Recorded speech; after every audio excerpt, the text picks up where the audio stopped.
혹시 명절이라서 고향을 찾으신 분들은 환영하고 감사합니다. 뿌리를 찾는 거죠.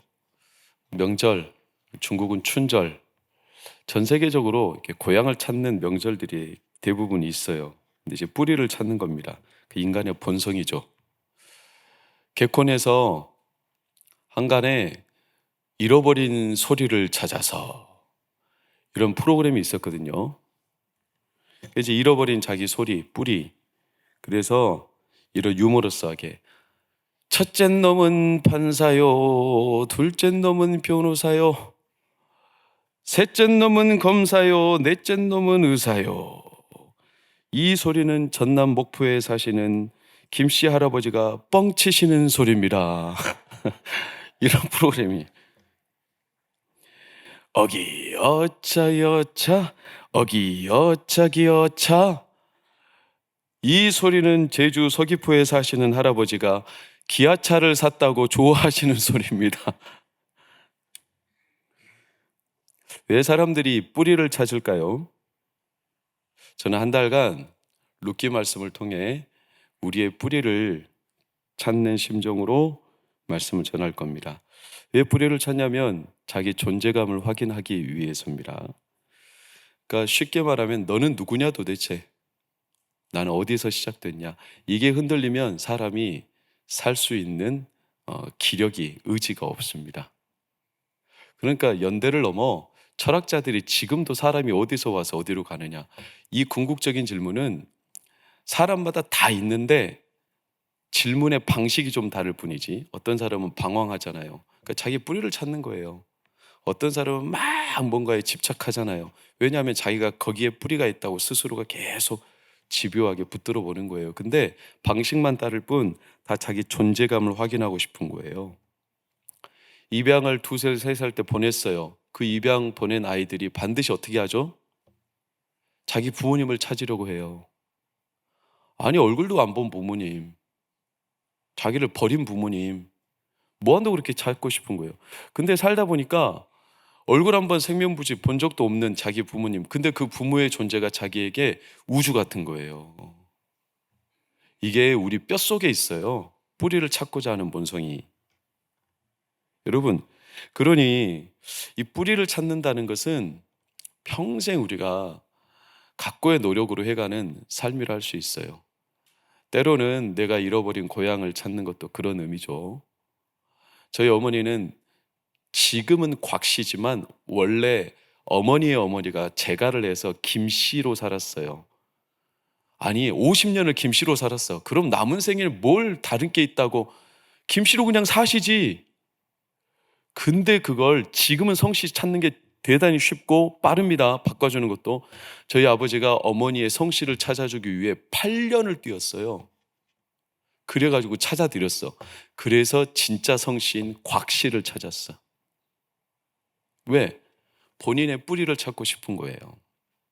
여러분, 이 뿌리가 흔들리면 삶이 흔들리는 거예요. 우리가 흔들릴 때 자기 뿌리가 어디에 놓였느냐, 이걸 보면 다시 정신 차릴 수가 있어요. 근데 세상 살다 보면 뿌리가 흔들리는 일들이 아주 많아. 오늘 대표적인 스토리가 나오미가 그래요. 나오미의 가정이 베들레헴이라는 지방으로, 아니 베들레헴에서 모압으로 이주를 했어요. 왜 이주했을까? 어쨌든 이주했는데 봉변을 당했어요. 남편 엘리멜렉이 죽습니다. 4절 5절을 보면 그래서 어떻게 되냐? 거주한 지 10년쯤에 두 아들 말론과 기론도 죽습니다. 그리고 여자들만 뒤에 남습니다. 이때 나오미가 자기 비판 13절 21절을 보면 여호와의 손이 나를 치셨다. 여호와께서 나를 징벌하셨다. 그러니까 이게 하나님이 나를 치셨다라는 징계의 의미이지만 인간적으로 보면 자기 감정, 자기 인생의 뿌리가 뽑혔다, 흔들렸다. 나는 이제 살 방법이 없다. 존재감이 완전히 무너졌다. 이런 그 마음의 탄식이죠. 그럼 이들은 왜 베들레헴으로 이주했을까요? 사실은 베들레헴에서 모압으로 왜 이주했을까요? 어쩌면 그 이주하기 시작할 때부터 뿌리가 흔들렸을지도 몰라요. 가서 흔들린 게 아니에요. 여러분, 이주한 이유는 간단합니다. 생계 때문에 그렇습니다. 먹고 살 문제 때문에. 그런데 여기서 우리가 잠깐 조금 짚고 넘어가는 게 뭐냐면, 왜 하필 모압일까요? 유대 땅에 베들레헴 말고 여러 땅이 있을 거 아니에요. 근데 왜 모압, 그것도 하나님을 섬기지 않는 이방 땅, 우상 숭배가 가득한, 왜?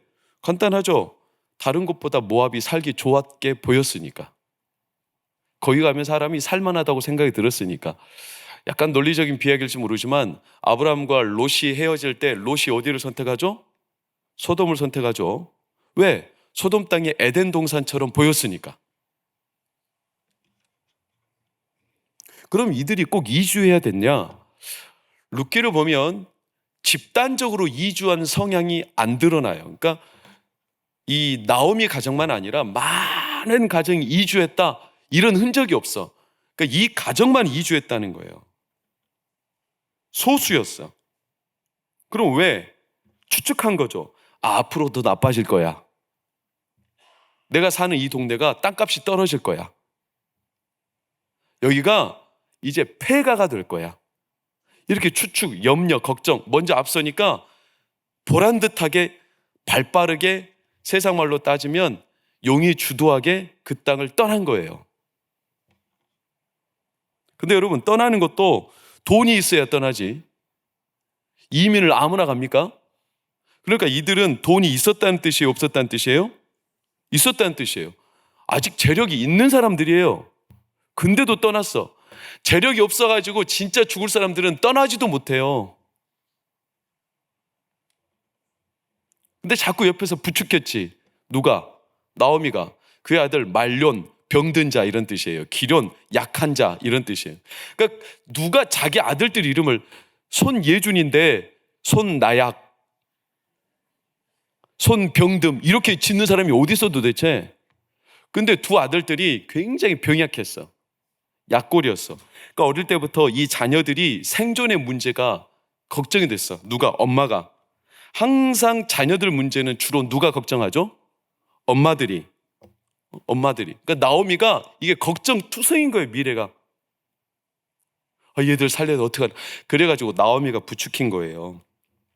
3절 볼까요? 나오미의 남편 엘리멜렉 그러죠. 보통 성경에서는요, 여자의 남편 누구라고 소개를 잘 안 해요. 이건 참 생소한 표현이에요. 근데 나오미가 주도적인 거죠. 그러니까 나오미가 입심이 센 사람이에요. 그럼 엘리멜렉은 누군데? 그 뜻이 여호와는 나의 왕이라는 뜻이에요. 그럼 남편이 좀 자기 이름값 해야 되지 않겠어요? 야, 우리가 아무리 그래도 그렇지, 하나님이 약속하고 나에게 기업으로 준 땅이 있는데 아무리 살기 어렵다고 모압으로 이사 가냐? 그것도 같은 유대 땅도 아니고? 이렇게 딱 단호하게 뚝심 있게.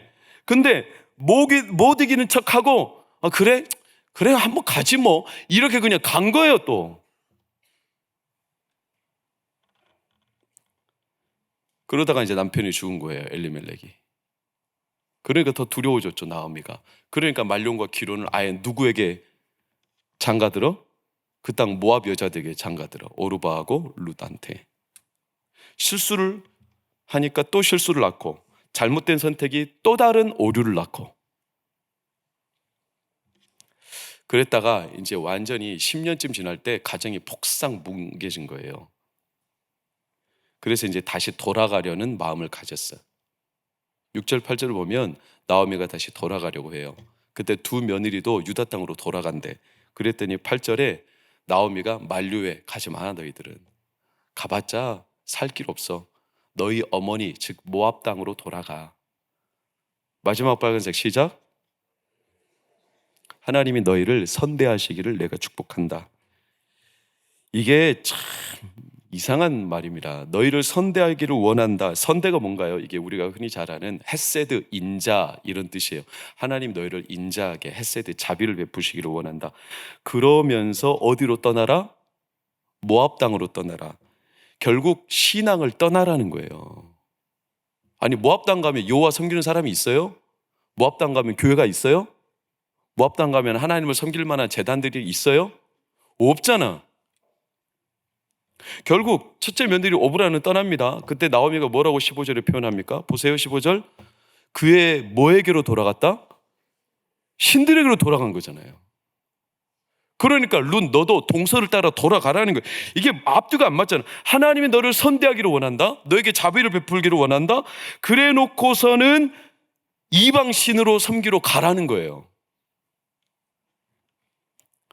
자녀들한테 야 하나님 너 축복하실 거야. 채연아 너 하나님 축복하실 거야. 채연이 아멘 해야지. 하나님 너 축복하실 거야. 다음 주부터 교회 안 나와도 돼. 이러면 돼요? 하나님 너 선대하시기를 원한다. 그러니까 이방 땅으로 가.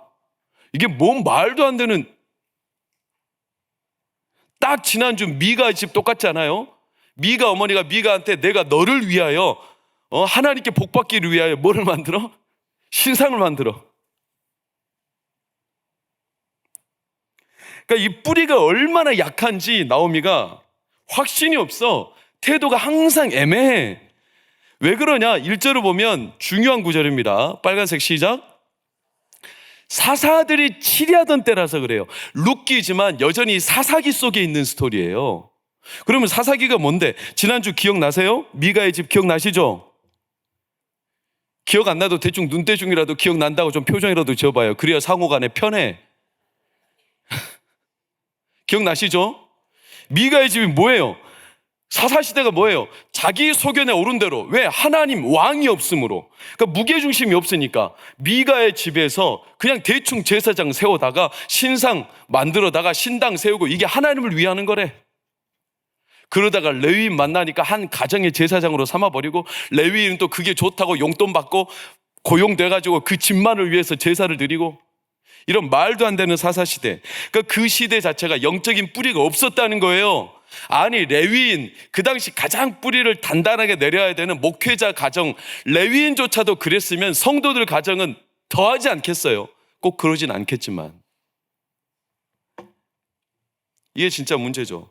그러니까 그들이 이미 베들레헴에서 모압 땅으로 이주할 때부터가 이미 뿌리가 다 흔들려 있는.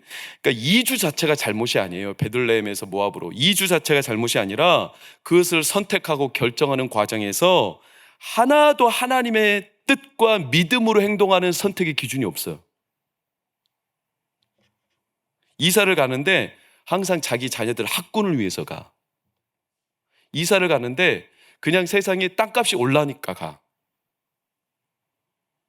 이직을 하는데 지금 내가 다니는 직장이 싫어서 그냥 이직을 해. 아니 그럼 지금 사는 사람하고도 싫으면 다시 갈라져서 딴 사람하고 결혼해야 되겠네. 이런 식인 거예요. 기준이 뿌리가 없어요. 성경은 종종 무섭게 뼈를 때립니다. 로마서 14장 23절 믿음으로 하지 않는 모든 것은 다 뭐다? 죄다. 여러분 죄는 뭔데요? 벗어나다는 뜻이에요. 믿음은 확실하다는 뜻이고 그러니까 뿌리가 없다는 뜻이죠. 근데 이걸 방치해 암묵적으로 시인해 동의해. 누가? 엘리멜렉이. 그러니까 못 이기는 척하고 그냥 따라가. 친분 때문에 그동안에 내가 신세진 것 때문에 할 말을 하지 못해. 마음이 약해. 그러니까 떠넘겨. 에라이 모르겠다. 될 대로 되라지. 이런 식인 거예요. 여러분 뿌리가 처음부터 흔들리는 게 아닙니다. 자꾸 흔들다 보면 흔들리는 거죠. 여러분 나무를 딱 심었어요. 처음부터 뿌리가 박힙니까? 아니죠. 땅을 밟아줘야 돼요. 물 또 뿌려줘야 돼요. 다져줘야 돼요. 뿌리가 내릴 때까지. 좀 열매가 없어도 기다려줘야 돼요. 열매 없다고 금방 뽑아버려가지고 딴 데 심어봐요. 그 나무 다 죽습니다. 그러니까 시편에는 너무 정확하게 말하죠. 형통한 자는 때를 따라 열매를 맺는 거지 자기가 열매를 맺고 싶어서 때를 조정할 수 없어. 근데 자기가 열매를 맺고 싶어서 막 뿌리 뽑아다가 아무 데나 심어버려. 악인을 보며 죄인을 보며 오만한 사람들이 잘 되는 걸 보며 세상이 형통한 걸 보며 그냥 뿌리가 없이 이쪽 저쪽 흩날리는 겨처럼 살아가는 사사시대. 그러니까 진짜 문제는 뭐냐면 영적인 흉년인 거죠. 그러니까 나오미도 아는 건 다 있어요. 왜 두 며느리를 떠나라고 하냐면 계대법이죠. 이스라엘 사람들은 참 특이한 법이 뭐냐면 자기 아들이 죽었어요. 그럼 그 둘째 아들이 형수에게로 들어가서 대를 이어줘야 되는 이런 형수 계대법이 있죠. 그런데 아들이 없어요. 이제 대를 이어줄 아들이 없어요. 그래서 12절 13절을 보면 나오미가 이런 이유를 들죠. 내 딸들아 되돌아가라. 나는 늙었다. 그러니까 나는 남편을 두지도 못하고, 남편을 둔다 한더라도 지금 있는 태어난 아들이 있다 할지라도 그 아들이 자라려면 20년 이상 걸릴 텐데 언제 걔네들을 기다리겠냐. 이게 진심일까요? 거짓일까요? 진심이죠. 나오미가 오르바하고 룻한테 내 딸들아, 내 딸들아, 내 딸들아 3번이나 언급합니다. 그러니까 진짜 딸처럼 귀하게 여겼어요. 진심이에요. 진정성 있는 말이에요. 그리고 진짜로 위하는 말이에요. 현실적으로 지금 나오미에게는 소망이 없어요. 다 맞아요. 그러나 그렇다고 해서 너희들 그냥 모압 땅으로 가라. 이거는 딱 한 가지가 빠져서, 그게 뭐냐? 모든 현실적인 계산 맞아. 진정성이에요. 그 사람을 위하는 거 맞아. 내 자녀를 위하는 거예요. 그러나 왜 계산식에서 하나님을 자꾸 빼는 거예요? 우리 신앙의 선배들은 항상 계산할 때 계산, 온통 세상의 계산은 그렇게 잘하면서 왜 하나님을 자꾸 계산식에서 빼냐는 거예요. 진정성으로, 진심으로 위하니까 교회 안 나와도 돼요? 진심으로 위하니까 내 자녀가 그냥 아무하거나 결혼해도 돼요? 아니, 부모 가운데 내 자녀가 아무하거나 결혼할 때 대충 살아라 이런 부모가 어디 있어? 진짜 행복하기를 바라지.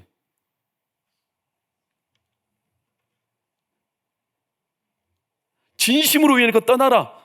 그 말은요, 이제 너 거기 가서 죽으라는 말이에요. 영적으로. 종종 우리가 세상을 살면서 믿는다고 말하면서 하나님 앞에 이 믿음대로 온전하게 하나님을 확신하지 못해. 그러니까 진정으로 위하는데 믿음으로 선포하지 못해. 마음이 약해가지고, 뿌리가 약해요. 그러면 또 반문합니다. 뭐라고? 아니, 그럼 큰 소리만 친다고 목사님 됩니까? 아니, 그럼 큰 소리라도 좀 쳐야지, 믿음으로. 그거라도 우리가 할 수 있는 게 있는 거 아니에요? 믿음을 가지고 말씀대로 선포하시기를 축원합니다. 아니, 그거라도 해야지.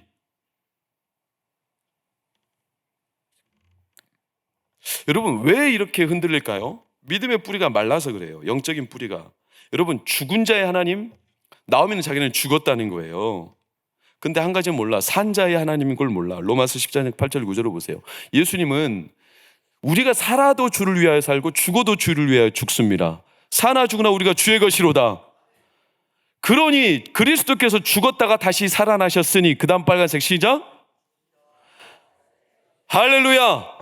예수님은 죽은 자의 하나님뿐만 아니라 산 자의 하나님, 믿음으로 산 자의 하나님. 나오미는 자기 육신이 죽었다는 거예요. 소망이 없다는 거예요. 맞아요. 이제 아들을 가질 수가 없어. 자기 뿌리가 진액이 말랐어. 소망이 없어요. 그렇지만 그렇다고 해서 진짜 진액이 말라서 죽은 거예요? 하나님은 죽은 자의 하나님일 뿐만 아니라 산 자의 하나님이세요. 내 육신이 죽어서 내 삶이 더 이상 소망이 없어서 현실적으로, 그래서 말랐다, 진액이 다 말랐다. 여러분, 문제는 뭐냐면 그렇게 뿌리가 마르면 나는 뿌리가 있어요. 그게 오늘 설교의 제목인데 따라해보세요. 쓴뿌리. 그때 쓴뿌리가 나는 거예요. 내 진액이 말라. 히브리서 12장 15절을 보면 하나님의 쓴뿌리의 특징이 뭐냐면, 위에 빨간색 시작. 하나님의 은혜에 이르지 못하게 만들어요. 하나님부터 자꾸 멀어지게 만드는 거예요. 이게 진짜 문제입니다, 여러분. 그러니까 쓴뿌리가 실체가 뭔지는 정확하게 등장하지 않아요, 성경에. 실체가 없어요. 뿌리가 없는 실체, 쓴뿌리예요. 그런데 중요한 것은 우리 뿌리가 진액이 마르면 쓴뿌리가 일어나. 그래서 진짜 뿌리를 더 마르게 만들어버려요. 이건 간단한 예로 알 수 있어요. 감자 봐봐요. 시기가 지나서 말라. 그럼 거기서 뭐가 나죠? 싹이 나. 감자의 진액이 마르기 시작하면 싹이 나. 그럼 감자가 어떻게 되죠? 써. 못 먹어. 거기 독소가 나오거든요. 고구마, 싹이 나. 그러니까 그 안에 진짜 영양소, 진짜 진액이 마르면 이상하게 다른 게 나. 우리 인생도 마찬가지예요. 나에게 무슨 기쁨이 있을까? 나 이제 끝났어. 아무것도 없어. 그럼 진짜 끝나는 거예요. 실체가 없다니까요, 이런 쓴뿌리가. 평생 허상 붙들고 허영에 붙들려서 허울에 붙잡혀 이렇게 살다가 허망하게 끝나는 인생이 적지 않아요, 여러분. 사람들이 다 자기 쓴뿌리 안에, 그러니까 내 진액이 말라서 그냥 현실 안에 갇혀서 엉뚱한 쓴뿌리가 나서 나를 쓰게, 이제 나는 끝났어, 이런 삶의 테두리 안에 벗어나지 못해. 여러분, 개가 얼마나 웃기냐면 개가 지 꼬리를 불고 물려고 계속 뺑뺑뺑뺑 돕니다. 웃기죠? 우리 안에 실체도 없는데 자기가 계속 그걸 붙들고 씨름을 해요. 마귀가 그 짓을 계속하죠. 씨를 계속 뿌려요. 어떤 씨를? 이 쓴뿌리가 나는 씨를 우리 마음에. 그래서 예수님이 든 천국의 비유를 보면 놀랍게도 엉겅퀴, 그러니까 알곡도 있지만 가라지가 나게 하는 마귀의 이 짓. 가라지가 나면 알곡, 진짜 곡물, 진짜 뿌리가 기운이 막혀버린다고 그랬어요. 마귀가 이 짓을 계속 해대는 거예요. 그래서 이상하게 왠지 모르게 오늘날 사람들이 다 기운이 없어, 기력이 없어, 영혼이 시들시들 병들어, 해롱해롱해요. 그래서 성경은 딱 한 단어로 이렇게 표현해요. 사망의 잠이라고 표현해요. 잠들었는데 편안한 충전의 잠이 아니에요. 사망의 잠. 그러니까 나 이제 죽었어 하고 영혼이 죽어서 잠드는 거예요. 보통 사람들 가운데 잠을 이렇게 자는 사람들이 있어요. 내일이 눈 뜨기가 싫은 거예요. 왜? 현실이 너무나 고달픈 거죠. 그래서 눈 뜨고 싶지 않아. 그래서 나 이대로 영원히 잠들었으면 좋겠어요. 그 사망의 잠 아닙니까? 누가 죽이려고 쫓아오지도 않아요. 우리 안에 상흔, 여러분, 어떤 재난이나 큰 사고가 터지면 우리 안에 흔적이 남아요. 상흔 그러죠. 이 흔적 때문에 계속 그 안에 벗어나지 못하고 시달려. 트라우마, 현대의학 용어로는 벗어나지 못해요. 그러나 우리는 오늘 룻기를 시작하며 기억하시길 축복해요. 하나님은 죽은 자의 하나님이실 뿐만 아니라 산 자의 하나님이십니다. 믿음이 산 자.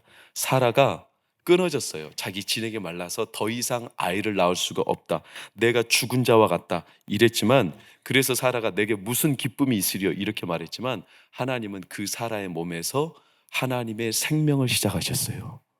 산 자의 하나님. 나오미, 나 끝났다. 그러나 나오미의 이 고백은 자기가 아는 수준에서 갇혀가지고 벗어나지 못하는, 결국 그런 이 시대가 갖고 있는 진짜 문제는 영적인 흉년이죠.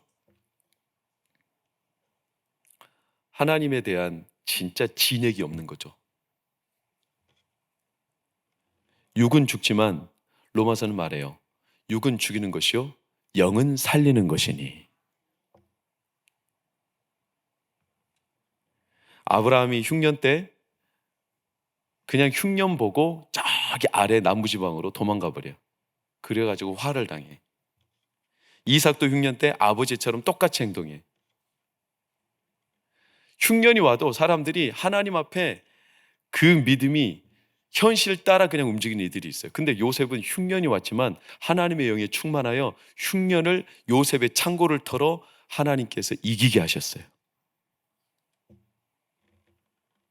그래서 똑같은 흉년이라도 사는 방식이 달라요. 아모스는 외쳤어요. 뭐라고? 성도가 죽는 거는 다른 게 아니라 말씀을 듣지 못하는 기근이라. 영적인 기근이 왔다. 영적으로 진액이 말랐다. 그러니 늘 세상 소리만 들린다. 잡소리만 들린다. 그래서 세상 소리가 이겨버려요. 빌라도는 예수님을 팔아치웠어. 근데 누가복음은 굉장히 의미심장한 말을 남겼어요. 왜 빌라도가 예수님을 그들에게 넘겨줬냐? 그들의 소리가 이긴지라.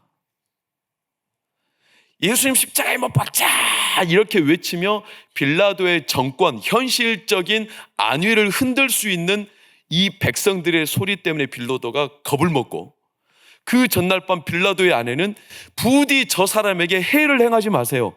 내 꿈자리가 너무 뒤숭숭했고 저 사람은 보통 사람이 아니에요. 이렇게 하나님이 사인을 주셨음에도 불구하고 빌라도가 저버린 소리는 세상의 소리. 그리고 영적으로 무딘 자, 영적으로 소리를 못 듣는 자, 그래서 잠든 자, 그래서 지금도 사도신경에는 본디오 빌라도에게 고난을 받았다고 우리는 되뇌어 계속 고백하는 이유가, 빌라도가 그때 하나님의 영의 소리를 듣고 예수님에게 선고를 내리지 않았다면 그 선고는 베스도에게 넘어갔을 수도 있고 그 선고는 아그리빠에게 넘어갈 수도 있어요. 적어도 빌라도는 그 우둔함을 피할 수가 있었어요. 근데 본인이 거기서 영적으로 귀가 닫혀버렸어요. 그들의 소리가 이긴지라. 여러분, 오늘 여러분의 귀에 들리는 소리가 하나님의 소리인지 세상의 소리인지, 만약 이 예배를 드리고 난 뒤에도 내 마음에 여전히 세상의 소리가 크다면 오늘 하나님의 폭풍 속에 여러분들의 마음을 잠재우셔서 하나님의 소리가 훨씬 크게 들려 여러분의 중심을 붙들기를 축복합니다. 예배 때 그런 역사들이 일어나야 합니다. 그러려면 우리의 영혼이 진액으로 충만해야 돼요. 뿌리가 말라 쓴뿌리가 가득하지만 다시 영적인 이 흉년을 이기는 길은 이 마른 뿌리에 하나님의 진액이 흘러 들어와야죠. 나는 인간적으로 만들 수 없어. 그래서 다음 주 설교가 룻기 2장인데 참 감람나무 진액의 뿌리가 우리 안에 접합돼 우리 안에 흘러오는 진액이 있어요. 출애굽기도 볼까요? 마라의 쓴물, 출애굽기 15장 23절 24절을 보면 마라, 이게 이제 나오미의 다른 이름이죠. 마라가 룻기 1장에도 보면 내 이름을 마라라고 하죠. 나는 쓴물이다, 나는 뿌리가 말랐다, 이미 진액에 말랐다, 나는 끝났다, 이렇게 말하지만 이 마라의 쓴물, 출애굽 광야길에서 이스라엘 백성들이 마라를 만났을 때 물이 써서 마시지 못했어요. 근데 그때 25절을 보면 하나님께서 한 나무를 가리키셔서, 저는 이게 영적인 영해를 해야 있다고 봐요. 영해가 뭘까요? 이게 알레고리거든요. 그러나 모든 성경은 영적인 의미를 갖고 있어요. 이 한 나무가 뭘까요? 내 문자적으로는 그냥 한 나무요. 그러나 오늘날에는 이 나무는 예수 그리스도가 박히신 십자가입니다. 십자가를 바라보라. 그리하면 우리 안에 있던 모든 죄와 저주의 근원이 끊어지고 하나님의 생명이 시작됩니다. 그 나무를 물에 넣었더니 물이 단물이 나왔어요. 인생이 바뀌었어. 왜? 진액이 새로 시작된 거예요. 여러분, 그러고 보면 이 나오미의 마른 뿌리에 비해서 진짜 하나님 앞에 살아있는 뿌리, 그 사람이 있었어요. 그게 뭐냐면 이 룻이에요. 룻. 오르바 갔으니까 너도 가. 16절을 보세요. 룻이 뭐라고 합니까? 나를 따르지 말고 돌아가라고 강권하지 마세요. 강요하지 마세요. 어머니께서 머무시는 곳에 나도 머물겠습니다. 이 여인이야말로 진짜 하나님의 헷세드를 아는 여인이에요. 나오미는 너를 선대 헷세드하기를 원하노라 해놓고서 모압 땅으로 가라고, 인간적으로 방편이 없다고 이렇게 말하는 허무맹랑한 헷세드인데, 이 룻은 진짜 하나님의 자비를 알아. 그래서 진짜 하나님의 자비가 있다면 내가 어머니 곁에 있어야 된다는 거예요. 그리고 이 여인은 시험도 안 들어. 아니 어머니, 내가 어머니랑 함께 했던 세월이 지금 몇 년인데 지금까지 나를 가족으로 생각 안 하고 이방 여인 취급하셨어요? 모압으로 가라고요? 그러고 보니 어머니 평소에 나한테 이방 여인 취급하셨네. 아 진짜 해도 너무하시네. 정말 서운합니다 어머니. 내가 그렇게 어머니를 섬겼는데 이제 와서 이제 필요 없으니까 가라고요? 에이, 뭐 어차피 이방 여인으로 생각하는 시어머니라면 나도 그런 엄마 따라가고 싶어. 뭐 이런 어머니만 내 어머니야? 딴 데로 가버리지 뭐. 제가 하지 뭐. 어머니 행복하게 사세요. 빠이빠이 바이찌엔. 이렇게 해버릴 수 있잖아요. 근데 나오미는 서운하지 않아. 시험에 들지 않아. 여자여, 상에서 떨어지는 부스러기를, 상에 있는 떡을 개한테 주는 게 옳지 않다. 주여 맞습니다. 그러나 개도 상에서 떨어지는 부스러기를 먹습니다. 서운하지 않아. 자기를 떠나라고 하는데 왠지 아세요? 이게 하나님을 만난, 하나님께 뿌리가 제대로 박힌, 거듭난, 하나님을 체험한 사람들의 특징이에요. 사람의 말 때문에, 세상의 소리 때문에 흔들리지 않아. 별로 그게 나한테 그런 위력이 없어요. 왜? 하나님을 진짜 만난 뿌리가 깊은 사람들이에요. 더 대단한 것은 절정이 17절이에요. 17절 보세요. 빨간색 시작. 어머니께서 죽으신 나도 저 거기 묻힐 것이라. 이게 그냥 관용적인, 그냥 어차피 우리가 같은 곳에서 죽으시죠, 뼈를 묻죠, 이런 뜻이 아니에요. 유대인들의 무덤은 참 특이한데 그림이 잘 보일지 모르겠어요. 한번 그림 한번 보세요. 이렇게 생겼어요. 여러분 보시면 무덤이 저기 시신이 있죠. 이제 막 죽은 사람이에요. 근데 시신 보관소 옆에 보면 뼈를 보관하는 공간이 있어요. 그래서 죽으면 시신으로 뒀다가 이게 다 말라 비틀어지면 뼈가 되죠. 그럼 이 뼈를 옆에다 넣어 보관. 그래서 지금까지 살아온 모든 선조들과 가족의 가문에 속한 사람들이 다 한 뼈가 모여 있어요.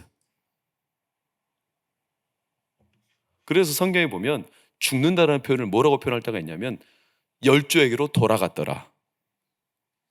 같은 뼈가 모이는 거예요. 어머니가 묻히시는 곳에 나도 묻히겠다. 요셉도 그래서 내 뼈를 짊어지고 어디로 가라? 가나안 땅으로 가라. 이게 다 그런 의미예요. 그러니까 이게 진짜 하나님의 살아계심과 하나님이 우리 삶의 뿌리임을 믿는 사람들의 고백인 거죠. 아니, 이방 여인이 무슨 고백을 이렇게 해요? 나오미도 지금 생계의 소망이 끊어지니까 떠나라고 할 판에. 이건 진짜 룻이 하나님을 만난 거 아니에요? 이방 여인이 인생의 흉년이 와도 반응은 다 달라요. 아니, 적어도 나오미가 룻한테, 오르바한테 그러면 안 되지. 하나님 너를 선대하시기를 원하노라? 아니, 그럼 진짜 하나님이 나를 선대하기를 믿는다면, 야, 우리가 아무리 험한 꼴 봐도 하나님 우리를 인도하실 거다. 같이 가자. 이렇게 해야 되지 않겠습니까? 우리의 사랑하는 부모님들, 나에게 있는 게 없다고 해서 자녀들, 내가 밉보인다고 해서 자녀들, 그냥 하나님이 주신 이 믿음의 약속을 버려버리고, 그래, 나에게 이제 가진 거 없어, 나 아무것도 해줄 거 없어, 네 원하는 대로, 이렇게 하지 마시고, 나 그래도 하나님께서 붙으심을 믿는다, 하나님 살아 계신다, 하나님 여전히 역사하신다, 그러니 너 나와 함께 하나님을 섬기고 예배 드리고 하나님을 믿는 자녀로 살아가자. 당당하시기를 축원합니다. 왜 당당하지 못해요? 여러분, 에스더에게 모르드게가 뭐라고 말하지 아세요? 하만이 개교를 발휘해서 유다인들을 싹 죽여버리려고 하죠. 이때 모르드게가 난리가 났어요. 그때 에스더 4장 13절 14절을 보면 에스더, 자기 조카 에스더, 자기 딸처럼 여긴 에스더한테 회답 서신을 보내.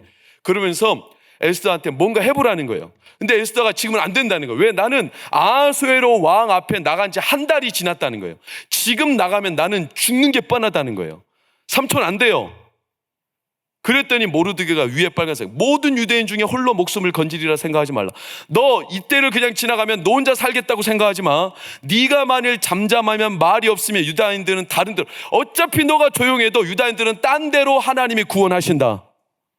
그러나 너와 네 집은 멸망할 거야. 여러분, 우리 같으면 어떡하겠어요? 지금 위기예요. 전쟁이 터졌어. 여러분, 그럼 여러분 같으면 어떡하겠어요? 야, 그래, 에스더야, 너도 얼마나 살기 퍽퍽하냐. 너라도 살아야지. 그래, 나는 밖에서 어떻게 해볼 테니까 너라도 안에서 목숨 부지해라. 대부분 부님들이 그러실걸요? 지금 나라가 멸망한데, 교회가 어려운데, 가문이 흔들리는데, 야, 그래도 내 가문, 우리 가정 어려운 것은 나로 좋게, 너는 그냥 네 삶 살아. 대부분 그러실걸요? 그게 인간적으로 그 자녀를 위한 거니까. 근데 모르드게는 안 그랬어. 야, 미친 소리 하지 마. 이때를 지나면 너 혼자 잘 살 것 같으냐? 하나님 살아계셔. 피하면 너도 죽어. 어디 하나님 살아계신데 감히 네 목숨만 무지하겠다고. 정신 차려. 이때가 너를 위한 때야. 하나님께 너를 붙드실 거야. 그러니 믿음으로 행동해.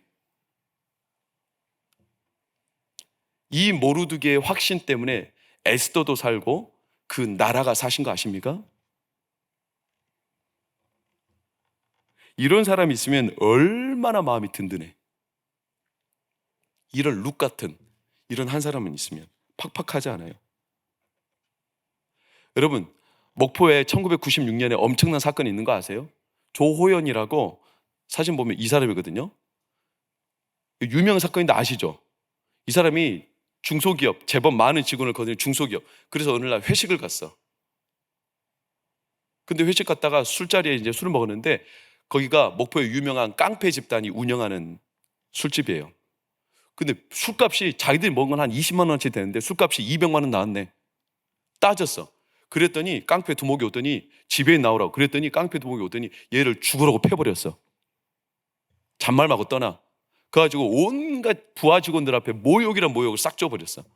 그럼 나 같으면 겁먹고 그냥 찌그러져 있지 않겠어요? 근데 조우연이 얼마 지나지 않아서 또 찾아갔어. 나 다른 거 원치 않아. 돈 환불 안 해줄 때 그 사람 나와서 나한테 사과하라고 그래. 사과. 근데 두 번째 어떻게 됐을까요? 여러분이 원하고 바라고 믿는 대로 또 디디게 두드려 맞았어. 그럼 이제 안 와야 되죠? 근데 세 번째 그때도 또 엄청나게 당했어. 야, 이 정도 되면 사람이 무서워서 벌벌 기려야 되는데 그 다음에 조우현 씨가 어떻게 한지 아세요? 자기 사비를 들여 그 다음 사진을 보면 신문에다 대서 특비를 해버렸어. 대통령께 탄원서를 써버렸네. 내가 이런 일을 당했다. 이렇게 일을 당하면 도대체 기업을 어떻게 운영하냐? 대통령은 뭐하고 있냐? 이런 깡패 짓단 가만히 안 두고. 그때 김영삼 정권이었는데 김영삼 대통령이 이 신문 기사를 보고 난리가 났어요. 아니, 깡패 집단이 하늘 무서운 줄 모르고 이 나라를 살리는 사람들을 저렇게 홀대해? 그래가지고 국가적으로 전국, 그 당시 목포에 있는 경찰서장 다 해임됐습니다. 새로 부임시켰습니다. 그리고 그때 어마어마한 깡패 소탕 작전이 일어나서 깡패들 싹 다 잡아쳐 넣어버렸어요.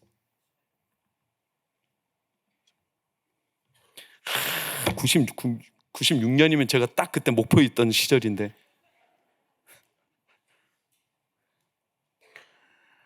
여러분, 아니 적어도 이 정도 담력은 있어야 되지 않겠어요? 왜 아멘을 안 해?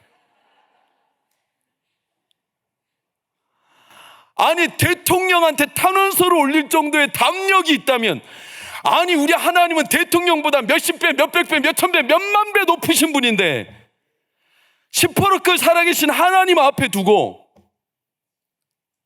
지금 현실 때문에 벌벌 기며 뿌리가 말라가지고 나 죽었어 하고 스스로 나 잡아 떨어지고, 저도 큰 말 할 사람은 못 되지만 여러분, 우리의 뿌리가 어디에 있는지 확신하시기를 축복합니다. 이 룻으로 인해서 나오미의 관점이 바뀐 거예요. 얼마나 대단합니까?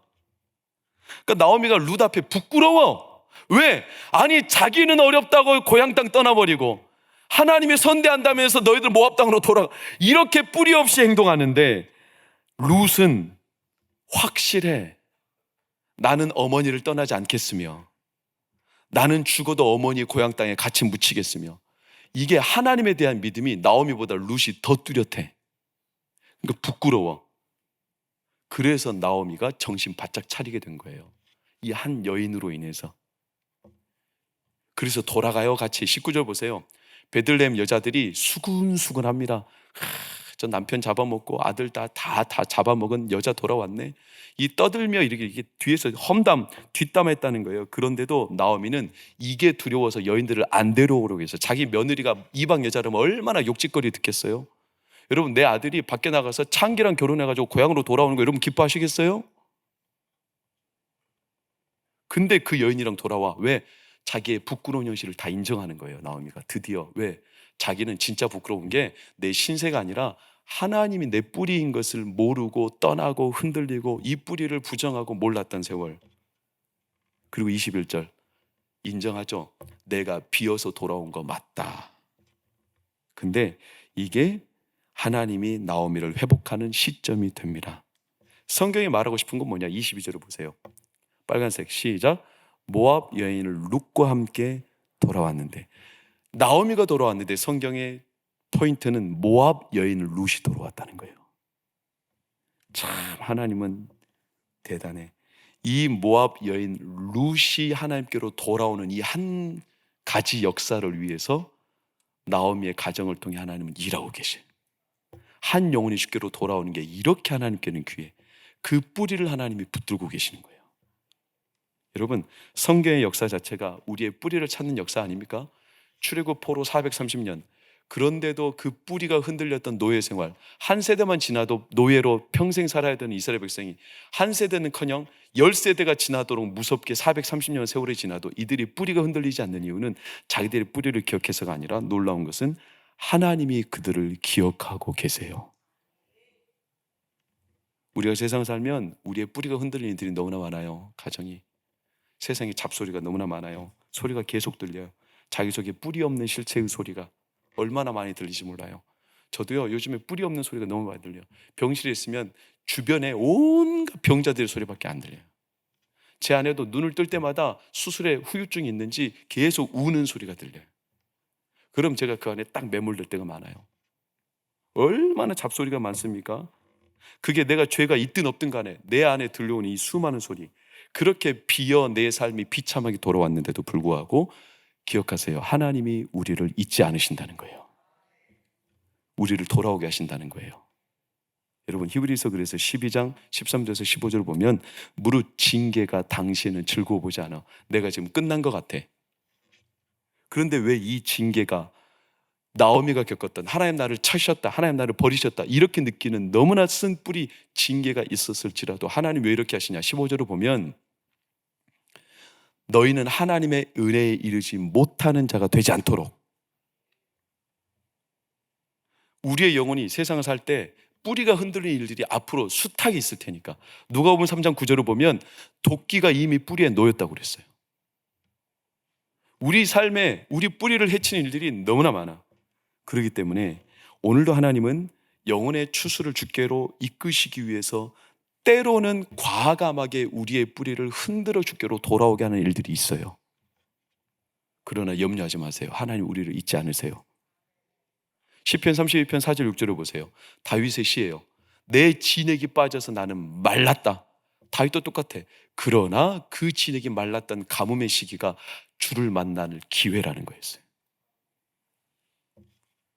여러분, 우리가 지금 비어있는 상황이라도, 소망 없는 상황이라도 너무 염려하지 마세요. 우리의 뿌리는 하나님께 있습니다. 성경에 족보가 왜 있겠어요? 누가복음 4장의 족보를 들여다보세요. 위로, 그 위로, 그 위로, 그 위로 우리의 뿌리는 하나님이시니라. 내가 지금 비어있는 듯 보여도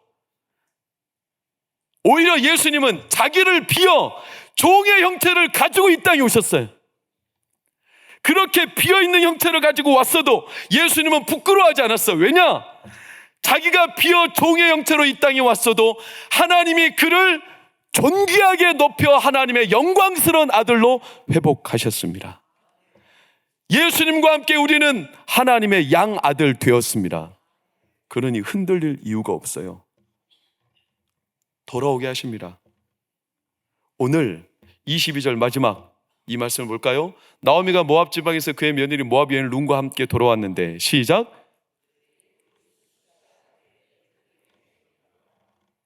이제 시작이 될 겁니다. 왜 버리추수 시작할 때일까? 모르죠. 그러나 여기에는 많은 복선이 깔려 있어요. 하나님이 이 나오미와 룻의 가정에 오늘 시작하실 겁니다. 너의 뿌리가 어디 있는지 내가 너를 잊지 않는다. 사랑하는 여러분의 가정을 잊지 않으십니다. 여러분의 뿌리를 붙들고 계십니다. 그런 여러분 흔들리지 마십시오. 내 안에 뿌리가 하나님께 놓여 있으니 오늘부터 새로운 하나님의 일하심이 시작될 겁니다. 기도하겠습니다. 하나님 찬양합니다. 감사합니다.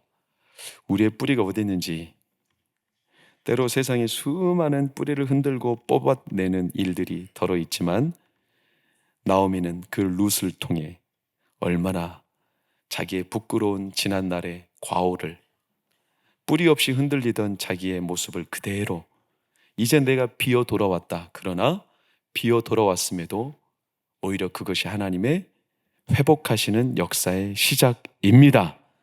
내가 오늘 징계를 당하는 것 같으나 이 징계는 나를 부끄럽게 하는 것이 아니라 내가 하나님에게서 멀어지게 만드는 수많은 쓴뿌리를 제거하시며 오히려 하나님의 진액으로 채우시는 과정임을 믿습니다. 오늘 사랑하는 성도들, 가정과 우리 성도들의 삶의 뿌리가 예수 안에 다시 회복되도록 마음껏 축복하여 주시옵소서. 참 감람나무에 접붙여 이제는 내 영혼은 말라 내 육신의 현실은 끝난 것처럼 보여도 예수 그리스도로부터 접붙임을 당한 우리 안에 하나님의 영광스러운 진액이 흘러나오는 역사가 오늘 바로 여기에서부터 시작되도록 축복하여 주시옵소서.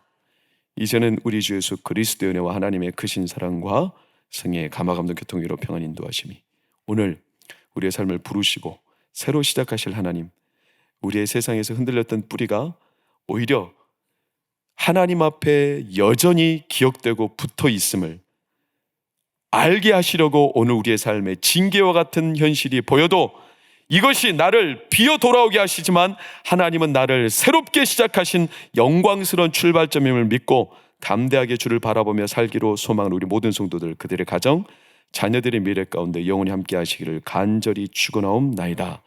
아멘.